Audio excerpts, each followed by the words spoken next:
Hello and welcome to the Reborn Podcast, where we dive deep into personal and spiritual development, explore the ins and outs of entrepreneurship, and unlock the secrets of effective leadership.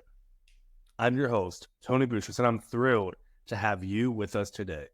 In this episode, we're going to explore a universal truth that ties together the worlds of fitness, life, spirituality, and business, the ebb and flow of good and bad days. We'll discover how these experiences can teach us resilience and the importance of staying grounded through life's inevitable ups and downs. So whether you're lifting weights or lifting your business or lifting your family, whatever you are lifting, let's dive right in. Let's start with the gym. It's a place where many of us seek strength, both physically and mentally. However, not every workout is a PR or a personal best. And not every day do we feel like champions. Some days we walk into the gym feeling invincible. And other days, it feels like every weight is twice as heavy. This inconsistency might seem frustrating, but it's actually a powerful teacher. Here are two lessons you can learn from this. The first lesson is resilience. On the tough days, and the last thing you want to do is pick up that dumbbell, you learn resilience. You show up and you push through, even when the progress seems invisible. This teaches us that success isn't about how you perform on your best days, but how you manage the worst ones. And the second lesson you can learn here is impermanence. The good news and the bad news is that nothing lasts forever other than Jesus. The high from an incredible workout will fade, just as the struggle of a tough session will pass. Understanding that both good and bad times are temporary helps us maintain perspective and balance. Now, moving from the gym to the business world, we encounter a similar rhythm. Business, like fitness, is full of highs and lows. Some days your company is thriving and everything is falling into place. Other days it might feel like nothing is working out. In business, the ability to adapt, and in one of the first lessons, there's another two lessons you can learn. One of the first ones is adaptability. In business, the ability to adapt is crucial. Just like adjusting your workout routine to overcome a plateau, you must pivot and innovate in your business strategies to overcome challenges. This flexibility is often the difference between a company that survives and one that thrives. Now, I don't know about you, but I want to be the leader of a company that not only survives, I would love for it to survive, but I also want it to thrive. And the ability to adapt is crucial if you want to lead a business, a ministry, a nonprofit, a family. If you want to lead, you must be willing and able to adapt. Now, the second lesson you can learn here is long-term vision. In both business and fitness, it's vital to keep your eye on a long-term goal. The daily fluctuations are less daunting when you remember your ultimate vision. This perspective allows you to make decisions that align with your core values and long-term objectives, rather than reacting impulsively to temporary setbacks. Now, there's a few things to unpack here. The first thing that's on my mind is this perspective allows you to make decisions that align with your core values and long-term objectives. If you do not have core values and long-term objectives, what I have struggled with in the past was setting a goal for 50 years out, 10 years out, several years out, so seemingly so far away. And that is not going to wake you up in the morning with excitement, because I'm here. Let's say I have $1 million a year business and I want to make $1 billion a year business. Okay. I'm not going to wake up excited because I get to go make $1 billion, because I'm so far from that. I'm $999 million away. I'm literally 99.99% away from my goal. So instead, what you want to do is you want to reverse engineer that. And okay, this is 10 years. What do I want to do in 9, 8, 7, 6, 5, 4, 3, 2, 1, and then month and days and even to the hour? That's when you start having a daily planner. What am I going to achieve today? One of the things I love about John Maxwell is, I'm sorry, this is not John Maxwell. It's Keller Williams, the founder of Keller Williams, Gary Keller, he has a thing. It's called, what is your one thing? What is the one thing I can achieve today that will set everything else to be much easier or unnecessary entirely? What is the one thing today that will get me one step closer to this ultimate goal that I've set for 10 years out? And then how am I going to do these tasks day to day, week to week, month to month, and so on, while aligning with my core values? So you also need to have a set of core values. Now, I'm not going to tell you how many to have. Some people say 3, some people say 5. I personally have, I believe, 8 in my company. And, some people are probably going to say that's excessive. That's a lot. And, to each their own. I think it definitely is. It is quite a few. So I can definitely see where you're coming from with that. But the way my company implements them and goes over them, reviews them, talks about them, is how we're able to ingrain them in our company and how we operate day to day. And so make sure you have core values. Make sure you have long-term objectives. And not only long-term objectives, but again, reverse engineer those into short-term objectives. So 2 lessons you can learn here are adaptability and long-term vision. Now that we've explored the parallels between gym life and business, let's talk about how we can integrate these lessons into our daily routines. So the first way is daily reflection. Spend a few minutes each day reflecting on both your successes and your challenges. Acknowledge that both are essential parts of growth. Now, different people are going to have different ways that they do this. One of Alex Hermosi, he does a thing where he talks to himself. He sets a meeting for with himself for, I believe, 1 hour, or his future self. I can't remember what he calls them, but talks to him future self who's accomplished all that he wants to accomplish, 80 years old or whatever. And so that could be your way you do it. That's once a week. And ideally, you want to try and do it once a day if possible. Some other people, like myself, they're going to pray. They're going to spend time with God, reflecting on both your successes and your challenges. Some people, you might just journal. I'm also a journaler, and I like to write things down. What I found, and this is, I believe, backed by science and studies, is that you remember the things that you write down on physical paper more than the things that you just write down in your notes on a computer. And so I try to get a physical notepad and pen, and that helps me. So that's one way. The second way is mindfulness practices. Incorporate mindfulness techniques such as meditation or, like I said, journaling to help you stay grounded and focused on your goals. Now, for me, again, my primary mindfulness practice is prayer. I want to be in touch with the Holy Spirit. I want to make sure that I'm doing God's will and not my own, because I know that God's will is far superior to my own, and that He has a plan for my life. And so even if I have this long-term objectives, if it's not aligned with His will, then I don't want it. Okay, so that's another thing. Is prayer, meditation, journaling. It'll help you stay grounded and help you stay focused on your goals. The third way to integrate this is celebrate small wins. Don't wait for monumental achievements to celebrate. Recognize and appreciate small victories to maintain motivation. One of the biggest issues I've had is having, again, these massive goals. I want to build $1 billion+ thing, and I know when I get to $1 billion, it's going to be 10 billion and 100 and so on.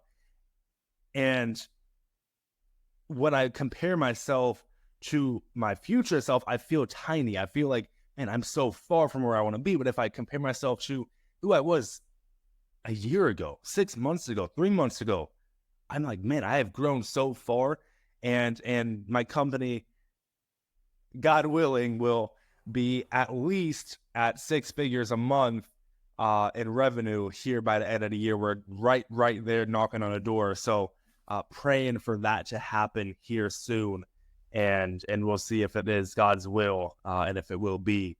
But that's one thing, and trying to get to 250 by Q1. So we have some lofty or seemingly lofty goals, but then I compare them to, I'm like, man, I want to build $1 billion thing. If I'm doing $250,000 a month, that's 3 million, I believe. Is that right? 3 million.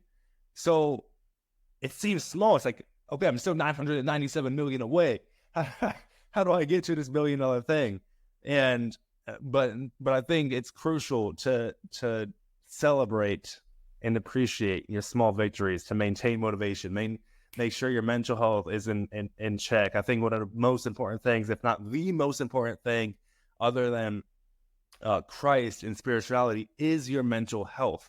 Your mental health will make your workouts better. Your mental health will make your business better. Your mental health will make your relationships better. It'll make your life better.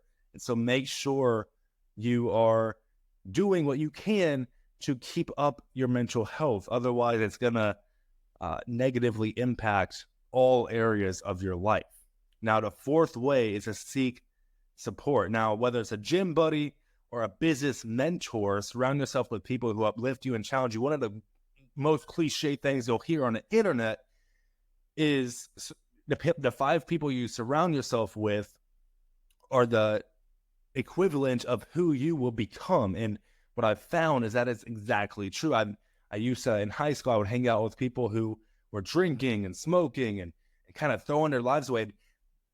God had his hand in that. And for me, I never actually gave in to the substances, but I wasn't living a life I wanted to live by being around these people. Now, today, I'm around people who have a great relationship with Christ. They have a great relationship with their family, their wives, their children.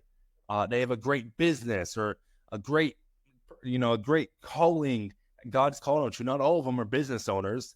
And by being around these people, I've been able to grow at an exponential rate. What I've been telling a lot of people recently is, other than God himself, obviously God comes first and God is first, but other than God himself, what's been most pivotal for my personal growth, spiritual growth, professional, and so on, has been the gym, but 2, and probably more importantly, is my community, my brotherhood, my sisters in Christ, my mentors, my coaches, and some of these people I've paid to coach me, and I'm fine with that. Some of these people I have been paid by, and again, I'm fine with that.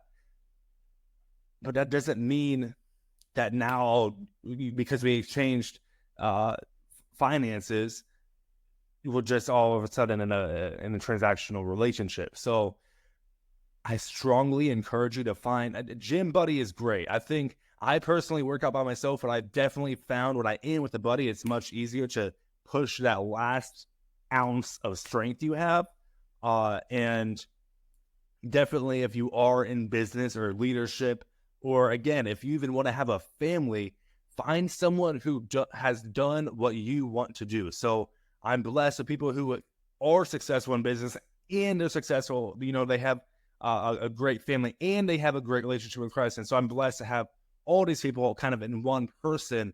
But for you, it might be different. You might have to find, here's my business coach, here's my life coach, and here is my pastor, right? And so that's another thing. But now let's move on to some questions from our listeners and just people that I've spoken with here briefly. And one of the questions that I've been coming up with a lot, because I'm very outgoing and I'm always kind of high energy and I don't get down on myself. And so one of the questions I receive pretty often is, how do you stay motivated on bad days? And that's a fantastic question. On bad days, I remind myself of my why. I think about my goals and the reasons I started my journey. Sometimes I also take a step back to reassess my approach and give myself a break when needed. Motivation can wane, but commitment keeps you going. Now, again, there's a couple of things I want to unpack there. First of which is my why, right? And my why is because of, in large part, my past of not fitting in, of not having community, of having very poor mental and physical health. And being in and out of therapy, intensive therapy, being a high school dropout, and all these things. But ultimately, my why and my purpose is to serve the Lord our God and build His kingdom. And so that's a pretty powerful why. That's a why that I think can keep anyone going strong for a very, very, very long time. And now, back to the reasons I started my journey. Again, I was, there's a phrase I've been hearing a lot recently, which is